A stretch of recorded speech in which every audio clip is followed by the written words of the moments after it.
Halo, selamat datang di kelas Event Organizer bersama Randi Iswara.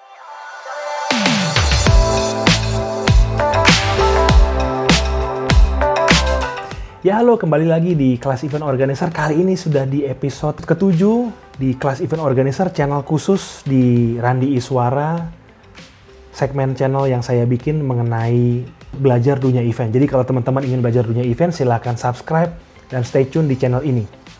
Nah, seperti saya bilang, di episode ke-7 ini kita akan belajar mulai masuk ke inti dari kelas event, yaitu membuat sebuah event. Sebelumnya saya udah kasih tahu beberapa definisi dasar, outlook, fundamen dari event. Nah, kali ini kita masuk ke main course-nya, yaitu cara membuat atau mengelola event.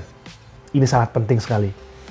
Nah, cara dalam mengelola event ada tahapan-tahapan yang harus kita lalui. Tahapan ini tidak boleh di-skip dan harus dipatuhi, harus diikutin. Even though dunia event adalah dunia kreatif, tapi ingat, kreatif juga tidak cukup. Kita harus punya sistematika yang jelas karena event itu berhubungan dengan yang namanya detail. Harus sedetail mungkin. Kalau nggak detail, berantakan. Tidak bisa mikir, nanti-nanti aja, udahlah nanti aja, nggak bisa. Harus dipikirkan, harus tertulis, harus dikomunikasikan dengan baik ke tim. Kalau nggak, hancur. Oke, kita masuk ke tahapan-tahapan ini penting sekali. Yang pertama ada preparations atau pre-event. Ya, ini tahapan yang paling sangat penting, yaitu perencanaan, mempersiapkan si event ini.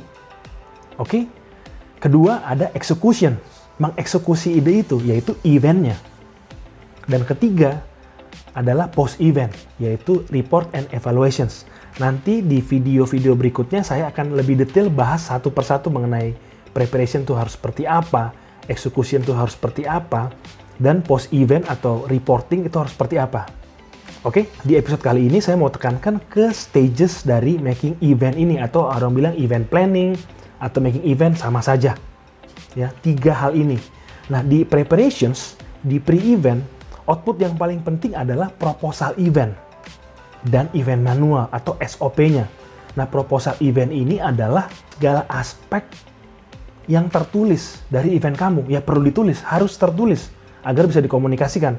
Nah, nanti saya akan bahas ya, ada episode khusus mengenai proposal event karena ini sangat penting, jantungnya juga.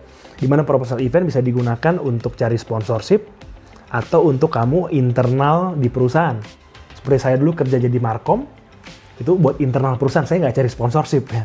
Tapi internal perusahaan gimana saya meyakinkan BOD di perusahaan untuk membuat event atau campaign. Dan event manual adalah berisi tata cara pelaksanaan event kamu. Itu harus ada. Kedua, executions, yaitu ya outputnya adalah experience ya. Karena event, it's about experience. Kalau event nggak ada experience yang memorable, ya bukan event. Jadi itu yang paling penting outputnya.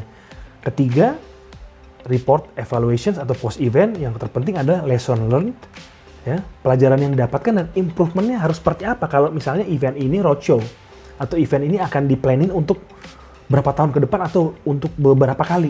Nah, apa faktor-faktor itu yang mesti harus dipikirkan? Oke, jadi ingat ya, ada preparations, pelaksanaan, lalu post. Nah, 3 tahapan ini menjadikan suatu kelengkapan dalam kamu membuat sebuah event. Oke, kurang lebih itu saja. Stay tune, nanti di episode berikutnya saya akan bahas dalam pembahasan pre-event. Faktor-faktor apa saja yang penting, apa-apa saja harus dilakukan dalam tahap preparations, yang merupakan tahapan yang paling penting.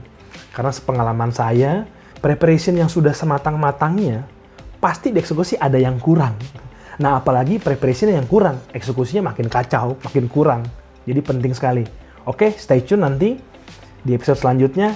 Semoga video ini bermanfaat. Silahkan klik tombol like, silahkan bagikan bila kalian merasa video ini bermanfaat. Saya tunggu di episode selanjutnya dan tetap berkarya untuk Indonesia. Terima kasih.